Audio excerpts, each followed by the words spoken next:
ജിഹാദ് എന്നുള്ള വാക്ക് അറിയാത്ത ദിവ്യ IAS പറയുന്നത് കേട്ടിട്ട് ഇവിടെ ജലീൽ എന്തെങ്കിലും വിളിച്ചു കൂവിയാൽ ഇസ്ലാം അല്ലാതെ ആവില്ല പൊന്ന് ജലീൽ. എനിക്കതാ പറയാം. നിങ്ങൾ പോയിട്ട് രണ്ടാമത് ഇസ്ലാം പഠിക്കുക. ഇനി അത് കഴിഞ്ഞ് നിങ്ങൾക്ക് ഇനി ഹദീസിലുള്ള സാധനമാണ് വേണ്ടതെന്നുണ്ടെങ്കിൽ അതുണ്ടല്ലോ, ഇവിടെ ഇഷ്ടംപോലെ ഉണ്ടല്ലോ.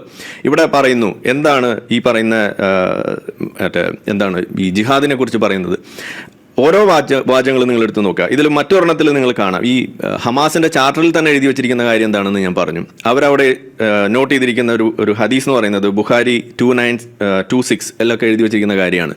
അതായത് അന്ത്യദിനം സംഭവിക്കില്ല അവസാനത്തെ ജൂതനെയും കൊന്നു തള്ളുന്നത് വരേക്കും എന്നാണ് എഴുതി വെച്ചിരിക്കുന്നത്. അതിൽ അവർ കൃത്യമായിട്ട് അവിടെ ആർട്ടിക്കിൾ 7 അവർ എഴുതി the day of judgment will not come about until Muslims fight the Jews, അതായത് കില്ലിംഗ് ദ ജ്യൂസ് എന്ന് ബ്രാക്കറ്റിൽ കൃത്യമായിട്ട് എഴുതി വെച്ചിരിക്കുകയാണ്.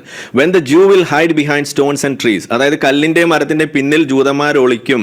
The stones and trees will say O Muslims, അന്ന് ആ സമയത്ത് ഈ കല്ലും മരങ്ങളും വിളിച്ചു പറയും, ഓ മുസ്ലിമേ നിന്റെ പിന്നിൽ ഒരു ജൂതൻ ഒളിച്ചിരിപ്പുണ്ട് എന്ന് പറയും. കം ആൻഡ് കിൽ ഹിം, അവനെ പോയി കൊല്ലു എന്ന് പറയും. ആ സമയത്ത് ഒരു മരം മാത്രം അത് ചെയ്യില്ല. ആ മരം ഏതാണ്? ഗർക്കത് മരമാണ്.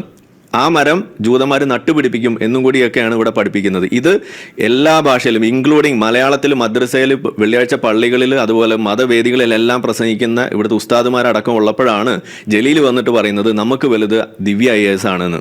അതാ ഞാൻ പറഞ്ഞു, ദിവ്യ IASനെ എത്രയും പെട്ടെന്ന് അടുത്ത എയറോപ്ലെയിൻ പിടിച്ച് നിങ്ങൾ നേരെ ഓസ്ട്രേലിയയിലേക്ക് വിടുക. ഇനി പൊട്ടിത്തെറിക്കാൻ ഇതുപോലെ വെടിവെക്കാനും നിൽക്കുന്ന ആളുകൾ എത്രയും പെട്ടെന്ന് അവരെ പറഞ്ഞ് പിന്തിരിപ്പിക്കാനുള്ള ശ്രമം നിങ്ങൾ നടത്തുക എന്നാണ് ഞാൻ ആവശ്യപ്പെടുക. അപ്പോൾ ഈ രീതിയിൽ അടിമുടി ഇത്തരം കാര്യങ്ങൾ ചെയ്തുകൊണ്ടിരിക്കുന്ന, അല്ലെങ്കിൽ ഇതാണ് ഈ പറയുന്ന മതവും ഈ മതത്തിനെ ബന്ധപ്പെടുത്തിക്കൊണ്ട് നടക്കുന്ന ജിഹാദിന്റെ അടിസ്ഥാനം എന്ന് പറയുന്നത്. ഇതുകൊണ്ട് ഞാൻ ഇതിനൊരു പേരിട്ടിട്ടുണ്ട്, പേപ്പട്ടി മതം എന്നാണ് ഞാൻ വിളിക്കാറുള്ളൂ.